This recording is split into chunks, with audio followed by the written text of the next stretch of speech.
The Lyrian army had grown into a great serpent.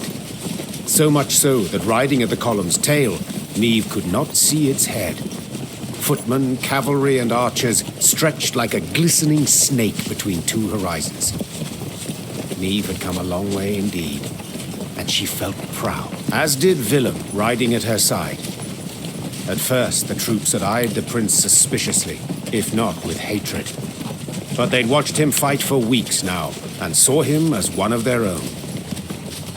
Suddenly, Niamh heard angry cries and the clash of steel against steel, all at the column's front. Close ranks! To the left! March left! Support the flank! Niamh drew her sword, spurred her horse, and galloped forward along the line of troops.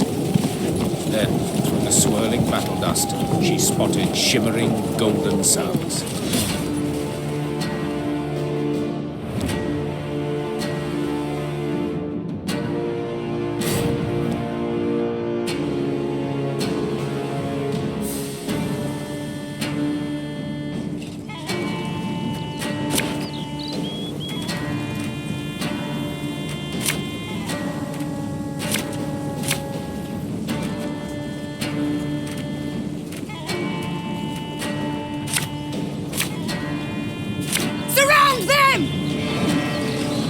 Scrubbing duty again? Oh, gods!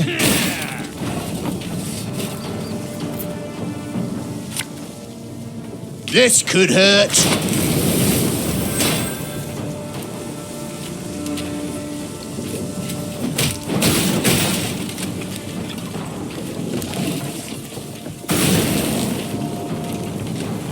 New orders? No?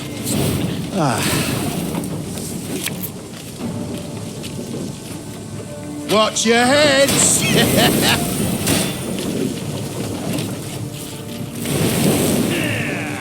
Must be an important lesson in this. But what?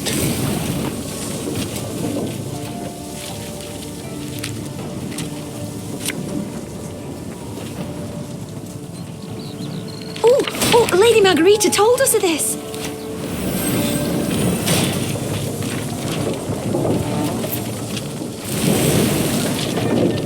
$101, $102, $103.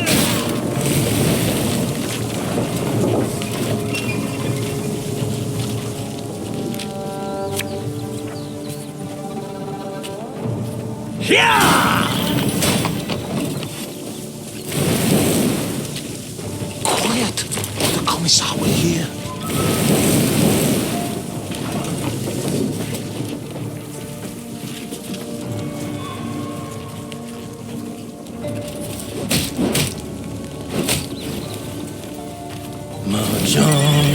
Mahjong.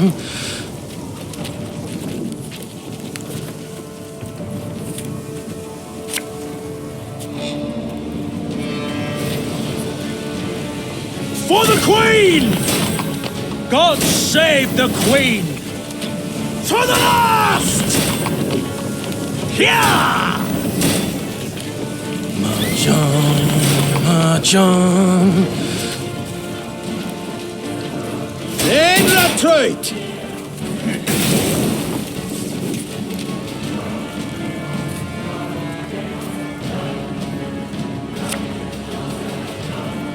No time for that! Brach! Scheiß! In train!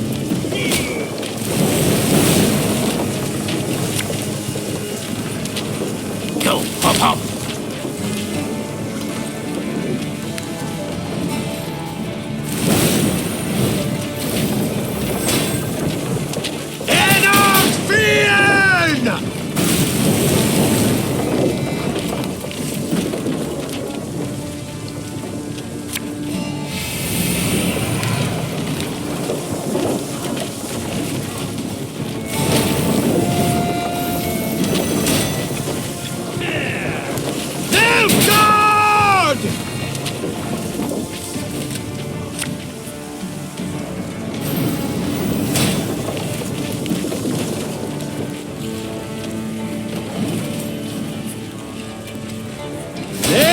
Retreat!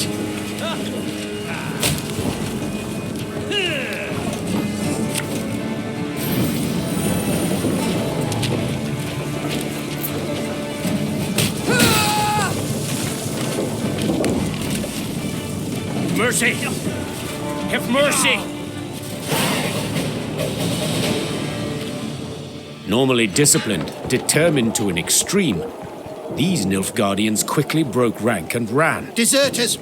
Leaderless, Your Grace. A scout reported. Headed south, they was, towards the frontier. Chained prisoners now sat along the dusty road. Meave stopped in front of one. He was ragged and unshaven. Flies had taken an interest in his poorly bandaged hand. Spotting the Queen, he lowered his head and quivered with terror. I know you take us for savages, Began Meave, her gaze passing over several scraggy black-clads. but fear not. We shan't flay you alive nor eat you for dinner. And when a truce is signed, you'll be sent home, where I most sincerely hope you'll stay this time. As the Queen mounted her horse, she barely concealed a grimace. Her thighs were sore and chafed, her hands raw from the reins. But she bit her lip and rode on, for the prize was now very near.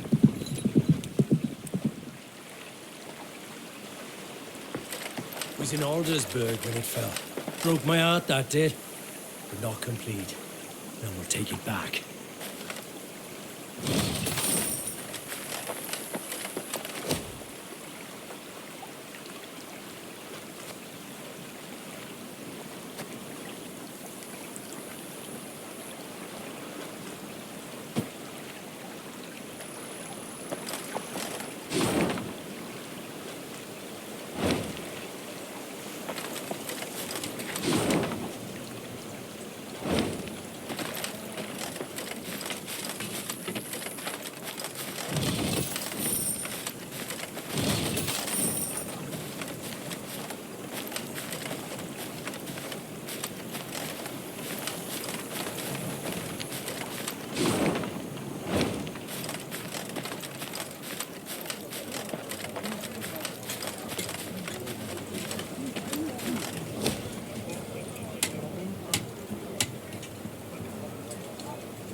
Meave was listening to a scout's report when screams suddenly burst from the prisoner transport. In a moment, Meave bore witness to a truly macabre sight. The Nilfgaardian captives to whom she had recently been merciful lay dead, massacred in cold blood among the camp's tents. Blast it all. Seethed the Queen, looking at the bloodied corpses. Those responsible for the deed, peasants from the quarry at Ravencloft, Meave had welcomed into her ranks. The harm they'd endured from Nilfgaardians wielding whips, this was what had festered in their hearts and minds. The Rivians couldn't accept that their oppressors had gone unpunished. So they took matters into their own hands, in defiance of the Queen. There's fiends, not folk. Cried the peasants, now armed and in uniform. They was owed this, plain and simple. It had been justice by a mob, and Meave knew it should not go unpunished. Yet at the last, ignoring her advisor's counsel, she left the former slaves' fate for their commanders to decide. For the Queen had grown weary of choosing between two evils, each one darker than the other.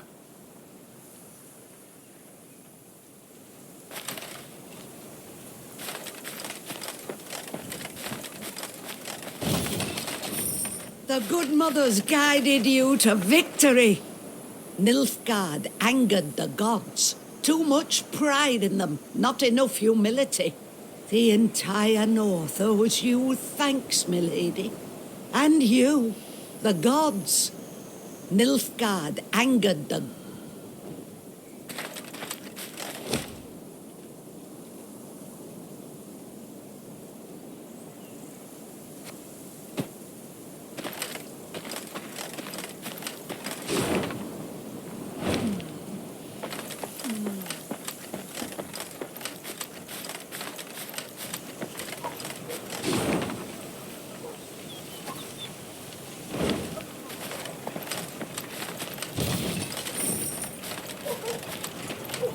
Long live me!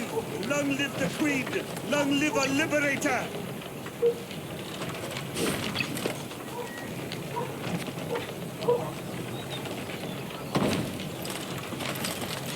All's left is to drive the Blackclats from Aldersburg, and the war's won. Our Demoven's not bad, but he don't hold a candle to Meave. Long live Meave! Long live the Queen! Long live our liberator! Our Demoven's...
Meave noticed one of her scouts, a certain Corporal Larkin, halt his mount and train his gaze on the woods. Your Grace, I thought I heard something. Could have sworn. A whisper, maybe, but... nothing now. It's all gone quiet. I think I might have imagined it, in fact. Imagined? Meave placed her hand on his shoulder. No one has sharper senses than you. If you claim to have heard something, it's worth a closer look.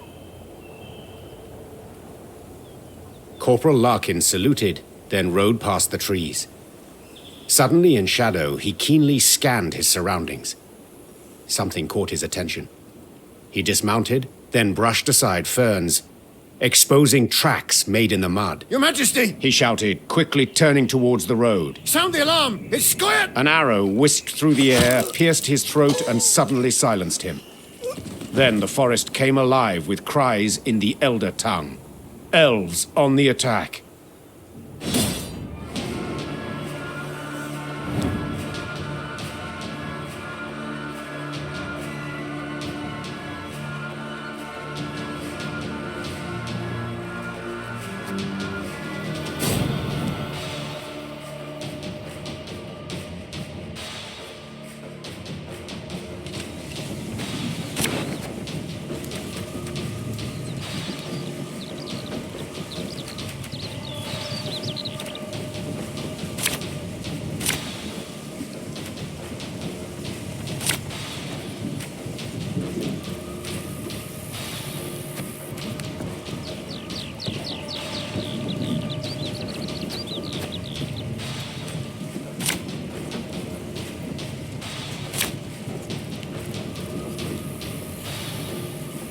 It's a trap! 2 arms! Got business for me?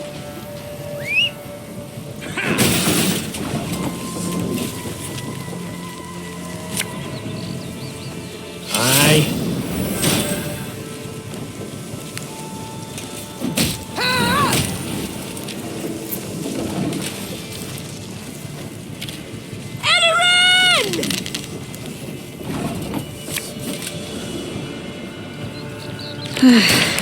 Doubt I'll ever pay off these school loans. Nay, Dwan Vacanist.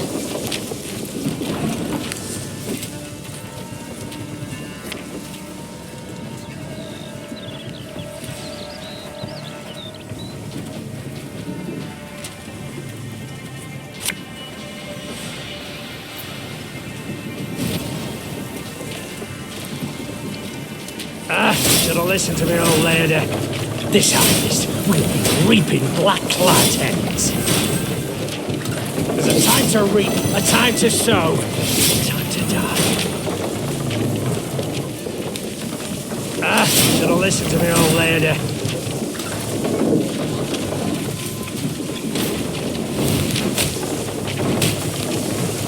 May your sword and arm be one.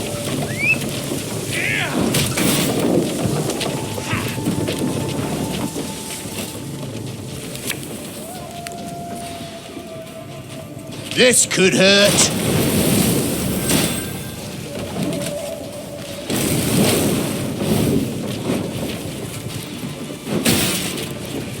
None shall tread on us!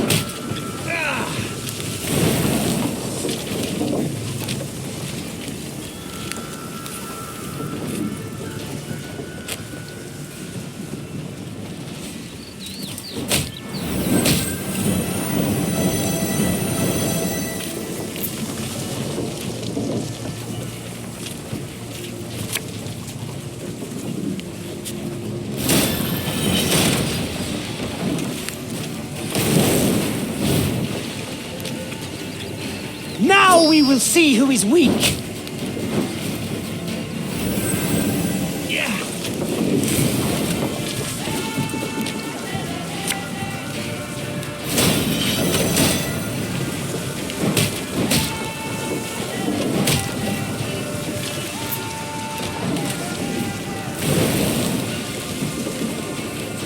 Oh, my little egg.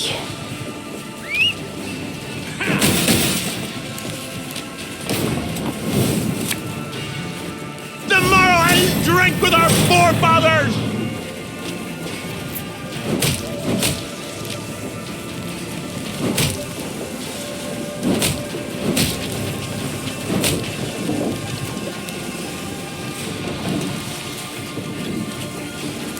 The storm is coming.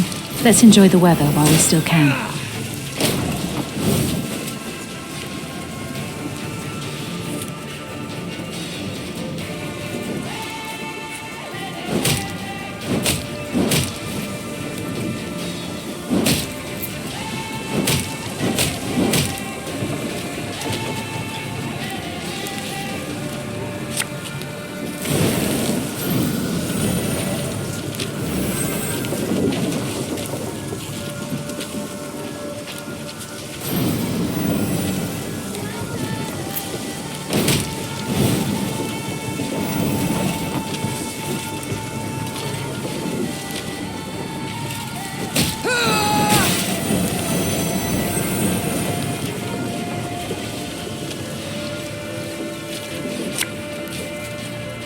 There's been a mistake.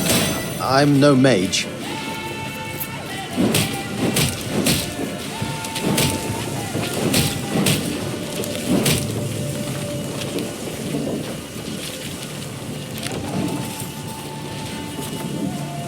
Your tricks will not save you, Dwarf.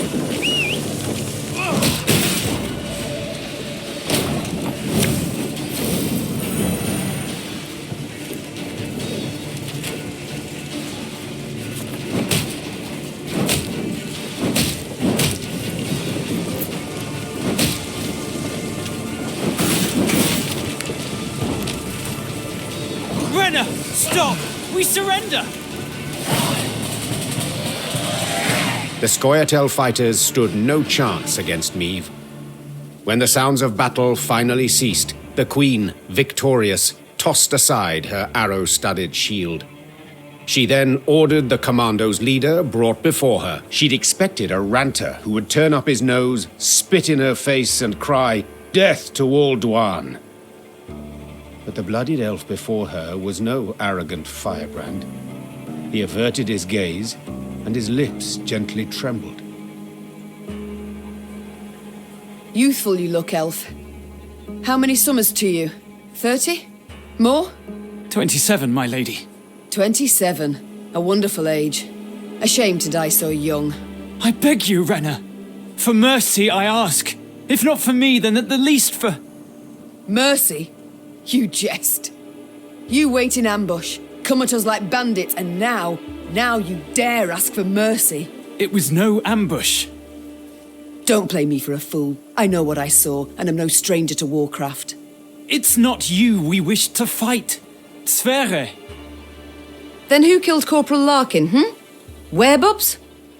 When we saw you on the high road, we fell back and hid in the wood. We wanted you to pass. Your scout's hearing very keen. He heard something, then spotted our tracks. You must understand. We had no choice.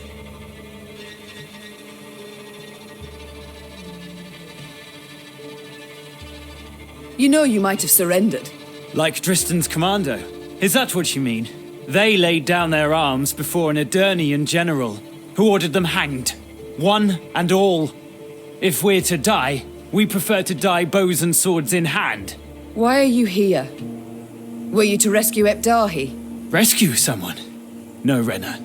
We flee. The Nilfgaardians have realized they'll lose the war and have renounced us. Without their support, we stand no chance. Demavend has loosed his hounds. They hunt our units one by one. He's offered 50 gold pieces for the head of each Scoia'tael. It's the same in Temeria and Kedwen, if not worse. We wish to join with your Veth's unit, flee together as far as we could. It was our last hope. Why do you tell me all this? Because you listen still. You've not ordered me killed, so you've clearly a heart. Eseth Aina Edu. I beg you. So few of us remain, all tired, all wounded. We pose no threat. Let us leave your realm. Let us flee.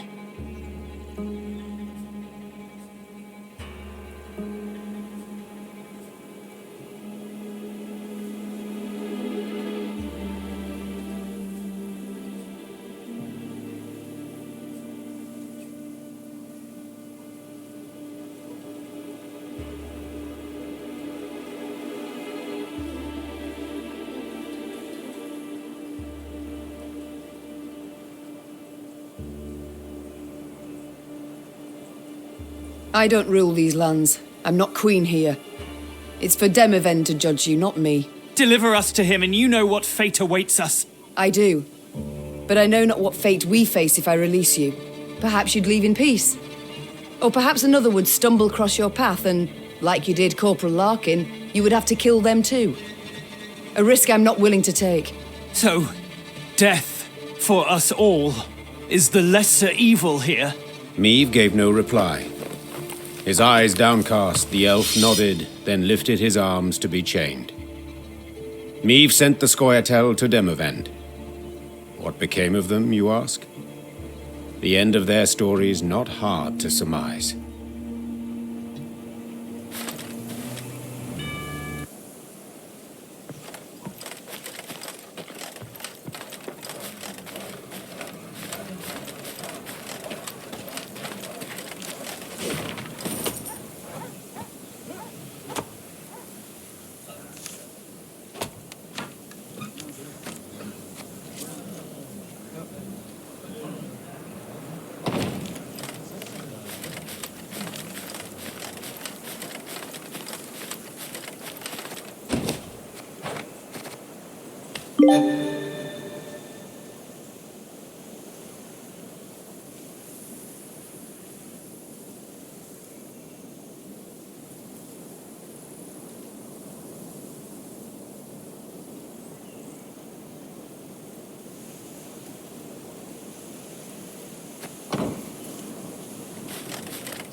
You treat yourself to our new view for a better future through and through.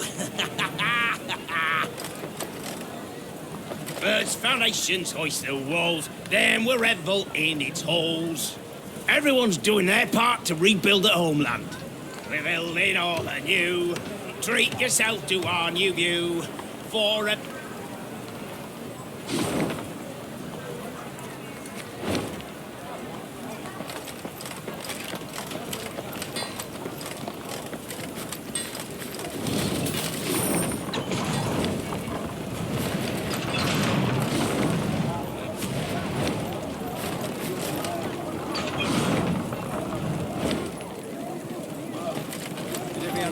At your side, Majesty. Side by side, we'll kick those black clads across the Yoruba. Long live Eden! Long live Rivia! Long live Hyrule! Lyria! Long live Eden! Long live Rip...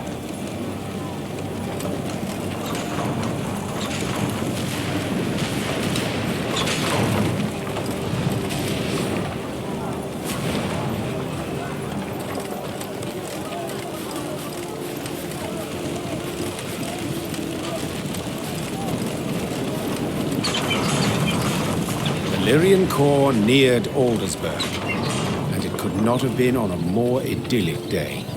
The sun shone, birds sang, trees rustled in a light breeze. But Niamh saw it as she had at the war's start.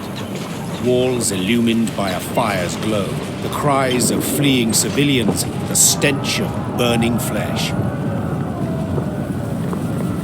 As on that day, Aldersburg was under siege. Yet this time, Eden's flags fluttered in the field, while Nilfgaard's tattered sons crowned the fort's towers. The Queen found Demavend's tent without difficulty. Made of sheets of silk edged with silver thread, it positively shone. Seems the realm's restored to a virtuous path, muttered Niamh. Aha! There she is! Queen Niamh, Savior of the North, the Sun Slayer. Mockery I don't appreciate. I wouldn't dare. Not my words, those. You've been painted thus in song.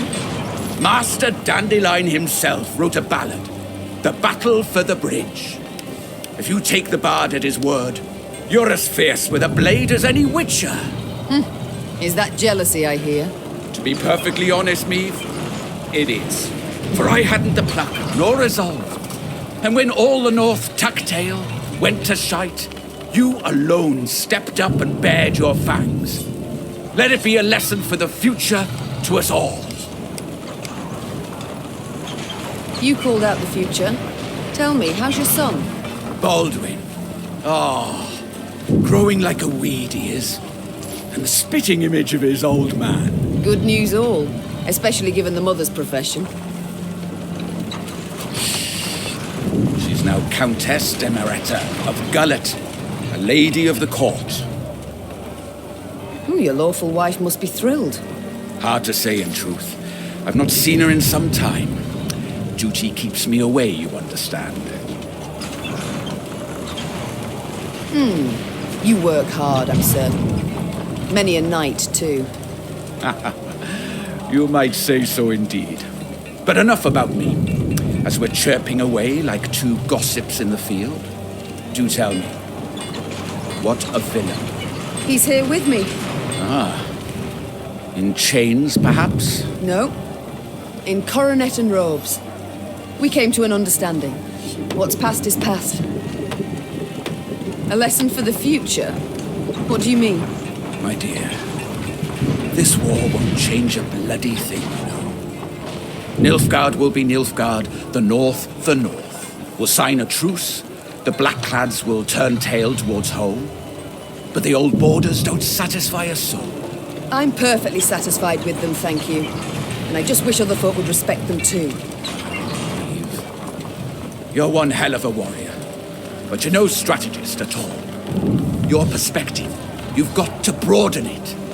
Nilfgaard, we cannot allow it to regain strength and spirit, else we'll face another invasion within a decade or two. Measures are required.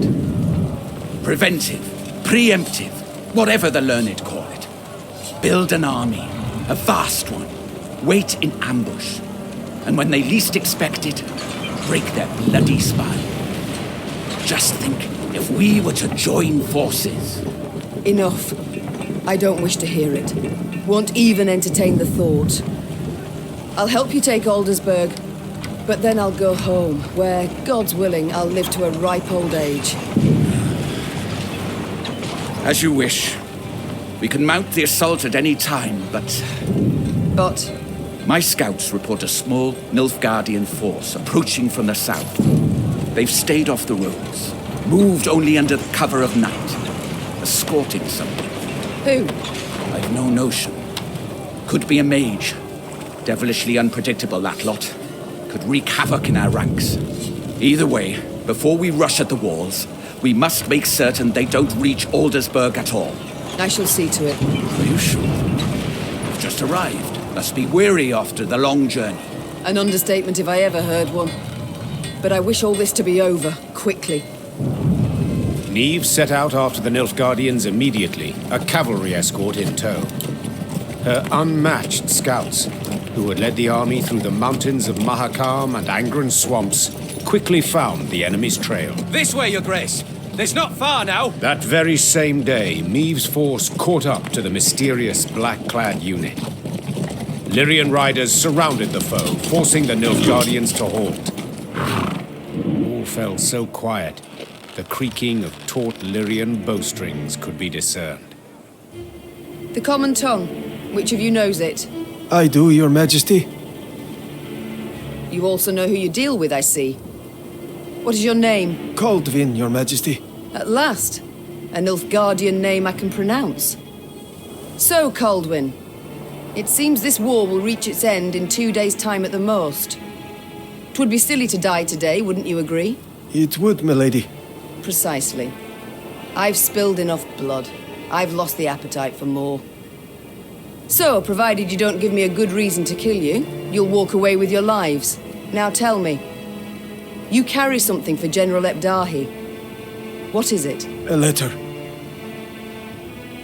Urgent to the point of insanity, it must be. Who wrote it? The dear Madam Ebdahi? No, Your Majesty. The Emperor. My. A letter from Emir himself. You must be an important person. A noble, or... Yet your uniform is simple, with no discernible distinctions. Who are you truly, Kaldwin? A spy? A simple messenger, Your Majesty. Don't lie. I know messengers, how they travel. Alone, armorless, atop a swift steed. You're escorted by cavalry of the heavy sort. For I often carry orders the recipients don't wish to perform, thus the escort. Give me the letter. I've sworn to deliver it to General Ebdahi, or to die in the quest to do so. Oh, very well. My translator shall read this letter, then return it to you. You shall break no vow, and who knows? You might even survive. And if I refuse? Guess. So be it. I accept your offer. Meave's translator cracked the seal and read. And as he read, his eyes grew wide as saucers. Then he whispered in the Queen's ear. Truly, and you're certain you're not mistaken. The wonders of this world. Kaldwin, consider this your lucky day. I allow you to complete your mission, with one proviso. And that is? That when you hand him the letter, you will give the General my regards. As Kaldwin and escort set off towards Aldersburg, the Lyrian soldiers looked at their queen with disbelief. To leave a Nilfgaardian to fulfill a secretive task. Meave failed to stifle a rather mean laugh. They'll understand tomorrow, she thought. General Ebdahi had prefaced Lyria's and Rivia's invasion with a series of arrogant demands. The Nilfgaardian had been impudent, as he had felt sure he'd achieve a quick and decisive victory. Yet several months on, he too received an ultimatum. One signed by Emperor Emir var Emreis himself. The missive was concise and left no room for interpretation. With General Ebdahi dead, the Nilfgaardian army descended into chaos. The kings of the north, united, took advantage and struck at the foe. Their victory was complete. The Nordling forces cheered their commanders and monarchs, but for none so vehemently as the one queen among them. Many dream of achieving the impossible. Meave had done it. Through wit, determination, and boldness, she had thwarted the Nilfgaardian invasion. The queen would rule for many more years. Stern, yet ever just. Ah! So a lass saved the North from the Blackclads? That is one way to put it. Well, I'll be damned. And a chap, she find herself one in the end? Leave it be. Bloke's been spinning the tale all night. Story's done. Time we got some shut-eye. Yes. Particularly as we've yet a long road before us. Phew. Throat must be parched as old leather after all that. Except, I'm itching to know what happened to the lot of them. Reynard, Gascon. Very well. Whom shall we start with? Willem? He worked hard to regain his mother's trust and respect, took on many daring missions regardless of the risks. The lad who Nilfgaard had wielded as a tool now sowed terror along its borders, and appeared a successor most worthy of Meve. Gascon was buried with honors of the most refined yet mournful sort.